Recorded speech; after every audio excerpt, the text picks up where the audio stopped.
Money mantra. Money mantra. Manage your mind. Manage your money. All right, my people, here we are on another episode of the Money Mantra. I am your host, Caesar Visual Zamudio, and today our guest is the president of KIS Financial Planning. He's a financial advisor who helps nonprofits and small businesses pretty much get their money together. Jason Hamilton, how you doing today? I'm doing excellent. Thank you for asking. Excellent, man. Great to hear from you. So, Jason, if there's anything else missing there that I might have not added on about you, please feel free to add anything else, man. I just want to add that, yes, I do help those two entities you mentioned, but I also help individuals as well, not just businesses or nonprofits. I do work one-on-one with clients all the time, so I just want to make sure we get that in there. Awesome, man. That's great to hear. I'm excited to get this started with you, man. So let's get into this first question. So, Jason, tell me, what is your money mantra? So my money mantra is keep it simple. You know, that's my name of my firm is KIS. That's what it stands for, keep it simple. Awesome, man. I like that. So besides the actual meaning of KIS, what does this mantra really mean to you? So there's a gentleman you may have heard of named Tony Robbins, and something he said is complexity is the enemy of execution. And the way I take that is when it comes to money, people try to make things so overcomplicated that what I found is if we just break things down, no matter how big the situation, into very simple steps, anybody can make progress on this particular subject. I like that. Tony Robbins is a great guy. Good stuff, man. So, Jason, tell me, what are your different streams of revenue and how exactly do you earn them? Yeah, so I do quite a few things. So I just released my book, so that's one revenue stream. I do speaking, and I teach financial literacy classes. I also teach classes on, it's called micro technical assistance. Essentially, it's small business development. And then I also do financial planning, you know, and I do either short sessions with people where I do like a 2 or 3 session, really a coaching session to get people up and running so they can get things done on their own. I do comprehensive wealth management. So like I can take care of your whole situation. And then I do what it's called a monthly retainer, where I just work with clients really on a monthly basis to help them just get up to speed over time, just depending on whatever the client's needs are. So those are a few different things I do there. And then I also do some things like YouTube. There's a little bit of money coming in, not very much, but really, so many different streams of income. It's hard to keep up with sometimes, but hey, we got to put food on the table here. Oh yeah. Got to diversify those streams, definitely. So, Jason, tell me, so what exactly got you into finances? What is it that made you want to focus on that? Yeah, so that's a good question. So it's been about 7 years now. So it's really back in 2009. I was about 29, and I had graduated from finishing up school just a few years earlier. And that was back in like the 2007 days where it was just pretty tough job market. And so I was doing okay. I had some decent jobs, but ended up, I really wasn't good with money at all at that point. So I didn't really have much. And long story short, I moved back down to Southern California, and I was at a place where I was sleeping on an air mattress in my apartment because I didn't have enough money to afford a bed. And I had that moment where I was just like, I can't do this anymore. I'm going to figure out what's going on because I was making too much money to be in that position. I wasn't making a ton of money, but I was doing better than enough to not be in that situation. And so I started learning about the subject of money. And honestly, at that time, I couldn't find a lot of good resources to help me. So I just went to the library and just started reading everything that I could. Probably read over 100 books on personal finance. And I think what you'll find is if you do this, there's just a lot of conflicting information. Some people say there's good debt and bad debt. Some people say all debt is bad. Some people say you need to, do your budget every month. Some say you need to put everything on a system. So it was just a lot of confusing and conflicting information. And so through my research, I found out there was a certification program in personal financial planning at UCLA, which is here in Southern California. And so I signed up for that because I was like, okay, that's a program by the Certified Financial Planner Board. And if anybody's going to be able to teach you the real way to handle money, it's going to be here. And so I ended up starting to take those classes just as a hobby for personal development. And then I ended up becoming extremely obsessed with the subject because at that time I was actually working at a company called CarMax, and I was a sales manager. And so in that position, I would see hundreds, if not thousands, per month of people's financial situations. And what I came to find out is it really didn't matter how much money people made. They either had good habits or bad habits. And the ones that had good habits that made a little bit of money still had money in the bank. And the ones that had bad habits and they could have made hundreds of thousands of dollars were the ones with, no money to put down, bad credit. And once I figured that out and saw how big the need was, I decided to then pursue being a personal financial planner for my career change. And that's kind of how I ended up, where I'm at today. Wow, when you touched on habits, man, that's something that I personally just really started to realize about myself. I've never been really good with money. It's always been a major issue to me, and I just realized, man, you got to stop playing around. You have such terrible habits, and I realized that. And there was times where I had a little more money than most people. There was times where I had less than most people. There was times where I had an average amount, and I realized that each one of those times I was just so bad with it, and I just had bad decisions. I made bad decisions. So wow, the fact that you point that out really stands out to me, man. That's very interesting right there. Well, and just to touch on something you said, sometimes we think we have more or less than other people, but when you look at statistics, in this country, the richest, wealthiest, most powerful country that's ever existed, 47% of people don't even have $400 cash. They couldn't come up with it for an emergency without buying or selling something. And 66% wouldn't be able to come up with $1,000 to cover an emergency. So that's 2 out of 3 people. That's regardless of income, and that's from the Federal Reserve Board survey. And so, it's not just you. If someone's listening out there, it's not just you. Mm-hmm. But if you realize you're in the situation and you want to make a change, you don't do anything, then maybe it is you, okay?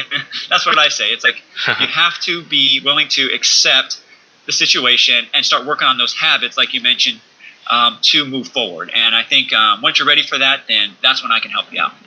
Yeah, man, that's great advice, man. I definitely agree with that aspect right there. So Jason, man, I know you got some great things going on right now, man. It might not be perfect, but I know it had to be worse at one point. And what I really want to do is I want to hear about that, man. What's the worst financial moment in your life? And really walk us through that, man. Tell us a little bit about exactly what was going on, maybe why it was going on, and walk us a little bit through your mindset through that. Okay. So let's go back. Let's get real specific with what was going on back when I was 29. Well, actually, I'll take it another step back. So when I was 15, I was in a very serious car accident. Flipped over, slid about 100 feet, and it was a Toyota 4Runner. I had blood clots on my brain. I was in ICU for 7 days, and the doctors said I definitely could have died or had permanent brain damage. Honestly, for the next few years, I had a lot of trouble just remembering things, and I used to do really well in school. Then I really started struggling, and I was at that point, I was you know what? We could die at any point. And so I just started living for the moment, and I wanted to have as much fun as possible, experience as much life as possible, and so I went a little bit crazy.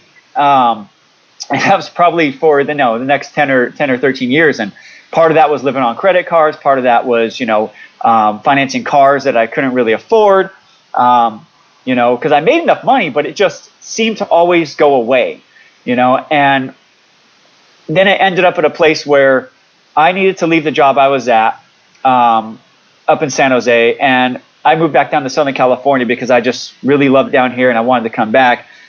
And I got a job bartending. And if you're ever bartending, like, it can be good money, but it can also be very inconsistent. And it was at a place where I was, it was just slow. It was just slow at the bar I was working at. I was trying to find another job. Nothing was coming my way.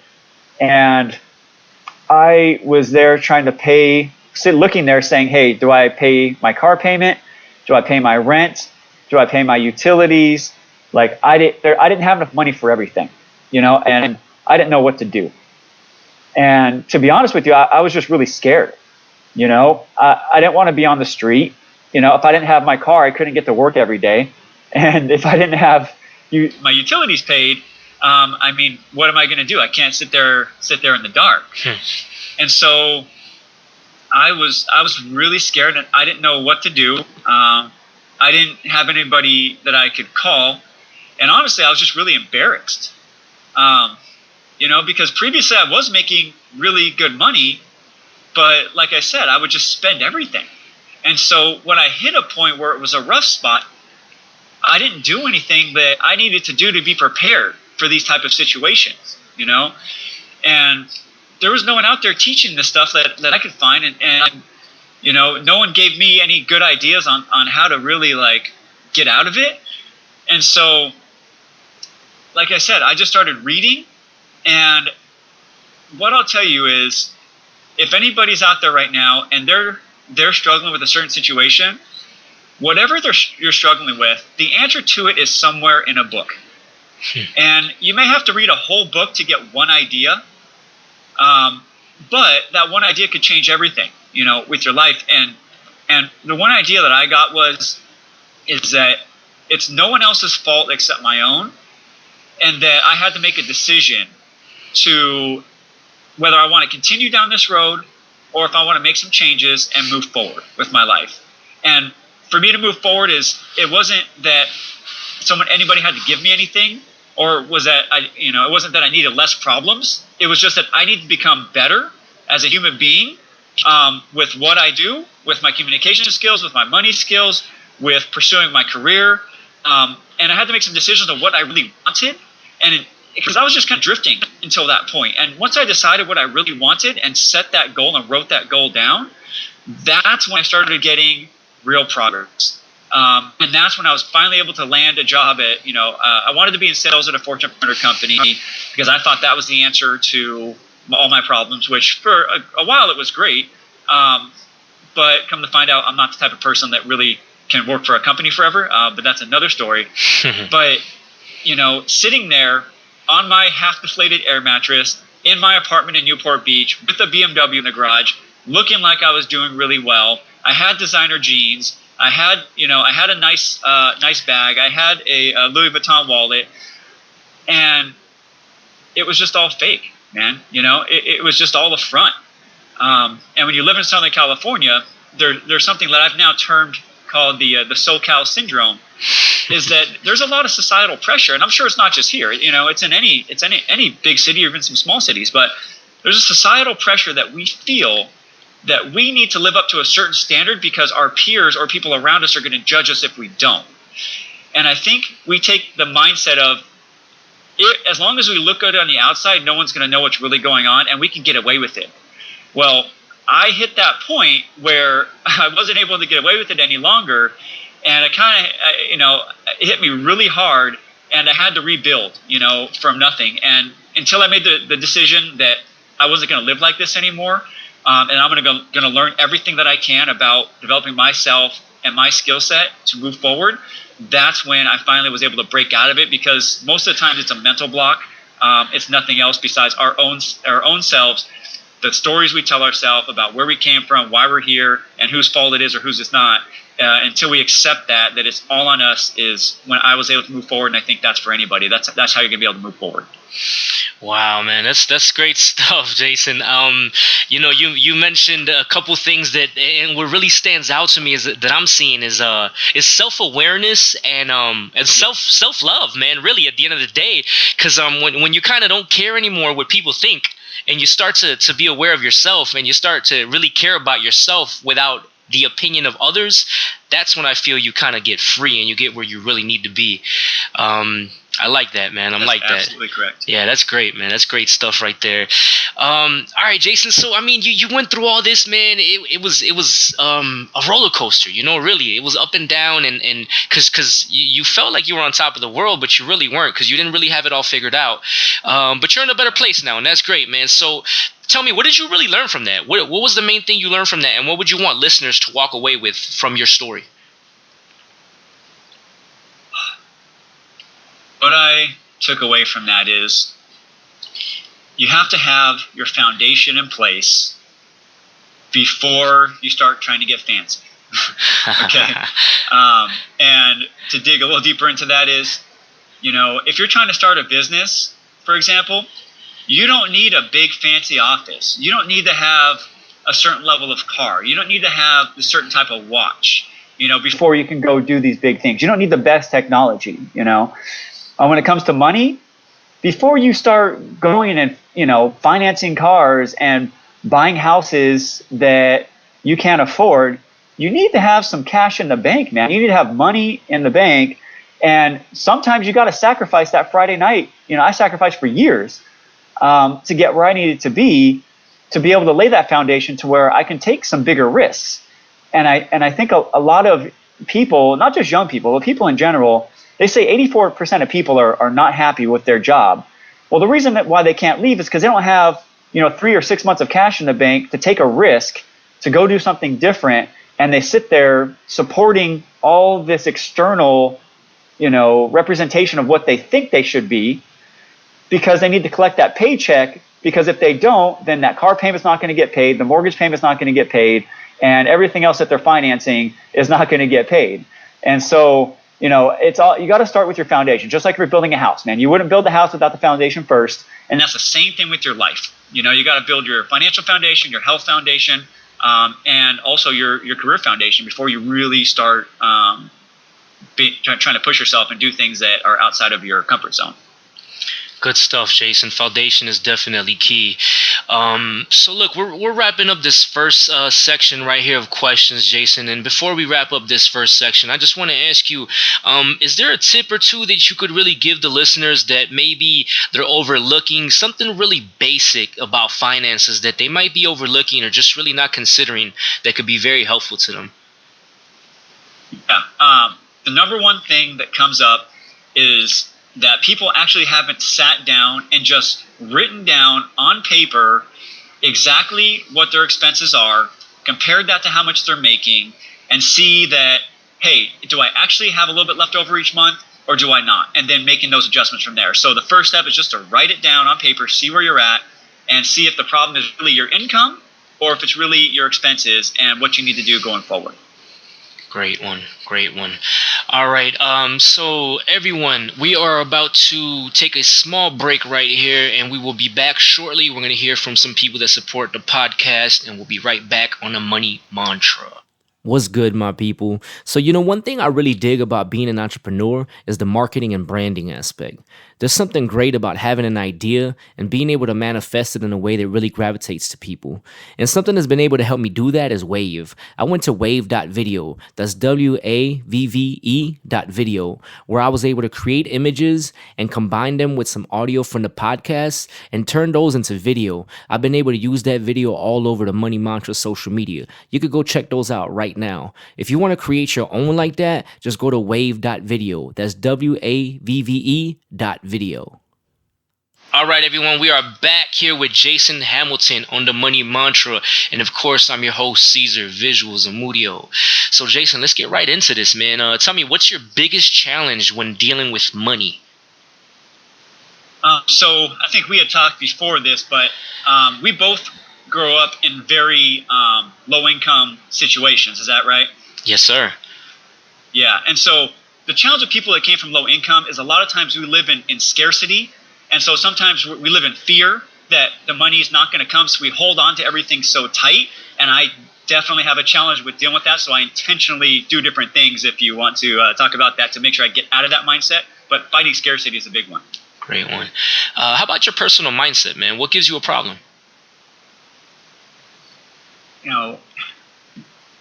doubt and giving myself permission.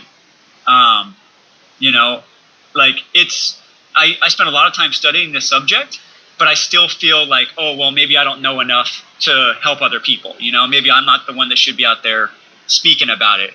But the more I do, the more people I help, it seems like, the better off they are. And so I think if I'm just doing that consistently, then I think that's the best way for me to continue to get over that. That's a great one, man. How about your biggest strength when dealing with money? I make all my money decisions now from a 2, 5, 10, 15, and 30-year perspective. So what I mean is I take a long-term perspective on things. I don't make decisions just based on today. If I'm going to spend money on something, if I'm going to invest into my business, I'm doing it for the long haul, not just simply for today. And so that is something that I think once you can break out of just thinking about today and getting out of the fear mind state and start thinking like, no, it's going to be fine. I need to think 5, 10, 15 years down the road or 20 years down the road. That's when you can start making really good decisions. Right. What's your strongest personal mindset? Strongest personal mindset.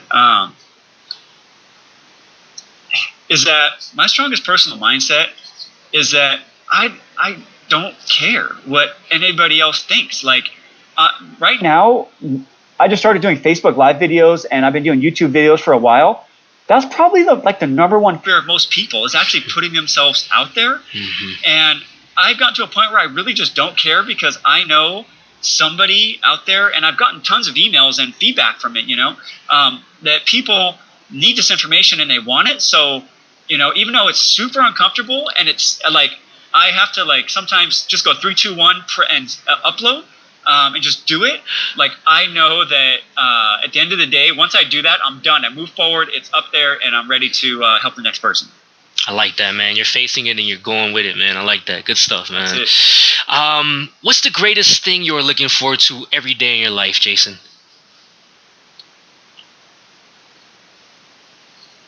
Man, that's a big question.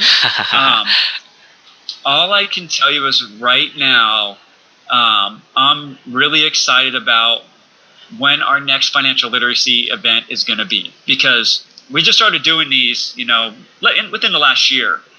But the amount of people, that are coming and asking us to come bring these is something really interesting to me, because I thought I was going to be working more with one-on-one individuals with financial planning, but it's turned into more of let's do some group things, which for me, I just love it. I love sharing things with the groups of people and teaching. And what I'm looking at is what's this going to be in 5 or 10 years?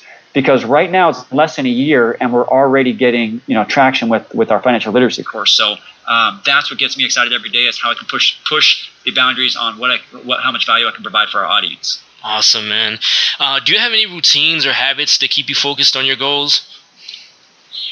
Yes. I have a morning routine. Every day, I'm going to get up. I'm going to do some form of exercise. I'm going to read for at least 30 minutes. I'm going to listen to something positive, whether it's a podcast like this one, or an audiobook or whatever it may be. And I'm going to make sure that my day's set up and I have my top priorities written down every single day, because if I do that, especially if I do it the night before, but if I at least do that before I get started for the day, I seem to get as much done before noon as I would in 3 days if I was wandering, poking around on figuring out what I should do next. It's a great one, man. Share a resource with us, man. An app, software, service, anything that you use that keeps you on point with your business or personal life. Yeah, so we all know social media is huge if you're trying to grow your business. I learned about this one app. It was called Meet Edgar, and I really wanted to use it because what it does is it automates all your social media posts, but it was $600 a year. Well, I recently found another one very similar that's called Recur Post. And Recur Post is essentially the same thing where you can load up, it's for free to start. It's 100 free posts, and it'll recycle for you. And once it learns your social media networks, like the timing when people are really watching and when it responds, it actually will learn that. and start posting at the best time for your social media network to see it. And if you want to go to 1,000 posts that are recurring, it's only $25 a month. And so it's a whole lot cheaper than the Meet Edgar, but it does things that are very similar. I don't know if it's better or not, but I love it. And I think if you're trying to develop a social media presence, you need to be consistent and get your posts out on a regular basis. And doing it all yourself, one at a time, is not realistic for most people that are actually trying to run a business. That's a great one, man. I haven't heard of it, and I definitely heard of Meet Edgar, and I had the same idea that you did. I was like, man, this is a lot. Yeah, sounds great, man. I got to look into that. How about a book or a film, Jason? Tell us something that you really like, man, and tell us why. Professional or non-professional? Either way, man. Either way. What's something that just really stimulates you? So I'm a big reader, so I'm sitting over here looking at my my bookshelf because I think if you're not consistently reading and growing yourself, you're basically you're just dying, right? So, man, when I look over here, there's such a variety of things. But for me, if I was going to recommend somebody and they wanted to learn about money, my book's pretty basic. It's good. It covers a lot. But if you want to get started with investing and learn a good general amount of it, the Boglehead's Guide to Investing is a really good one. It has a ton of great information. It kind of hates on financial planners like myself, saying that it's not worth the cost. But you know what? I understand. I totally know that we are, and I know human behavior is a big part of being successful with money. But it has a lot of good information in there. For as far as a movie, like, I love anything that's inspirational. I'm a big fan of like the old Rocky movies, things like that. And anything that's like a sci-fi with like a twist at the end. So anything with M. Night Shyamalan, he does some good stuff. He had a bad streak in the middle, but he had some good stuff going on there. So anything with him, I'd say I enjoyed. Yes. M. Night had some great ones and definitely hit a bump there in the road a couple times. Yeah, this new one about this guy with all these different personalities, it's a weird one, but it's pretty good, man. I highly recommend it. I gotta check that out. I haven't checked it out yet. Jason, so this is a classic question, man. I think we all have this thought in our mind at some point in our life, especially probably through our childhood, man. What would you do, or maybe what have you already done with your first $1 million? So I don't have $1 million yet. So let's just get that out the way, right? But yeah, but if somebody gave me $1 million today, the first thing I would do is I would give away at least 10% of it. Okay, and I'll tell you why. Because if you come from like a poor background and go back to scarcity, there's something about giving that if you just release some of the money that you're trying to hold on to, and it doesn't matter if you want to give it to a church, you want to give it to your favorite nonprofit organization, whatever your cause is, that's fine. But there's something about giving that completes the cycle of wealth. And the way I look at it is if you have two closed fists, like if you are trying to keep all your money in and you're not letting anything out, neither one of your hands are open to receive any blessings that may come your way either. Yeah. And so I know it's hard to visualize that for a second, but if you're sitting there and you're so tight, you're not letting anything out, you're living in scarcity, you're living in fear, and to break that cycle of fear, sometimes you just have to give something away, And once I did that, then I would take a good chunk of it, knowing what I know about investing, and I'd put that away in an account I never touched. And then I would probably take some risks when it came to my business, and I would invest as much as I possibly could in growing my business, because at the end of the day, you might get 8, 9, 10% from the stock market. But if you have a business, especially in this internet age, that's something having to do with anything that is scalable, I mean, you can turn that into millions, if not billions of dollars. So I would give myself a shot. I would choose myself, and I would find some great partners to invest in, and something that was scalable. And I would give everything I could to that, and at least say, hey, you know what? I tried. And if not, then I'll go back to, doing what I know how to do best. Awesome. All right, Jason, so we are wrapped up, man. Please just leave us with some final personal advice, and definitely let the people know where they could contact you. Yeah. So if you're listening to this podcast because you want to learn more about money, I think that is awesome. The first thing I would do is tell you to read everything you can read, learn everything you can learn, make decisions slowly, don't try to get rich quickly. And if you want to learn more and you like the style that I teach, because I'll tell you this, a lot of the personal finance people will teach you that budgeting is the answer. I'll tell you that budgeting is not the answer. It's a great place to start, but if all you do is ever budget, you're going to stay in scarcity. I want you to spend 10% of your time worried about controlling expenses and 90% of your time focused on increasing your income. And if you want some help with that, you want some coaching with that, you can find me at jasonjhamilton.com. And if you want to go to jasonjhamilton.com/mantra, I will create a page there and I'll give you the first 3 chapters of my book for free, just released.